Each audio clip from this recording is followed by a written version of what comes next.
Everyone welcome to numerology bytes. എല്ലാവരും സുഖമാണെന്ന് കരുതുന്നു. നമുക്ക് ബേസിക് ഫേഡിക് നമ്പർ ഏഴുകാരുടെ ക്യാരക്ടർ എന്താണെന്ന് നോക്കാം. എല്ലാ മാസവും 7, 16, 25 എന്നീ ഡേറ്റുകൾ ജനിച്ചവരുടെ ബേസിക് ഫേഡിക് നമ്പർ 7 ഇവർക്ക് ഒരു സ്പിരിച്വൽ മൈൻഡുള്ളവരാണ്. അവർ യോഗി, ഒരു ചിന്തകൻ, ഫിലോസഫറൊക്കെ ആകാനായിട്ട് കഴിയുന്നു.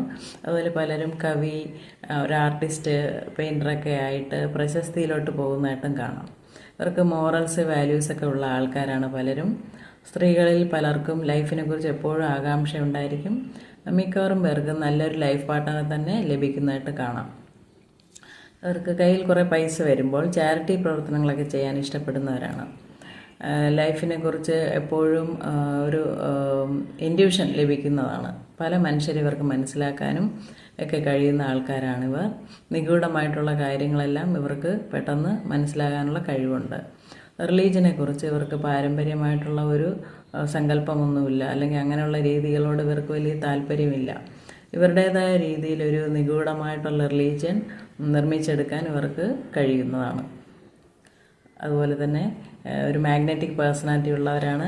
ഇവരെ കാണുമ്പോൾ മറ്റുള്ളവർക്ക് ഒരു ആകർഷണം തോന്നാറുണ്ട്.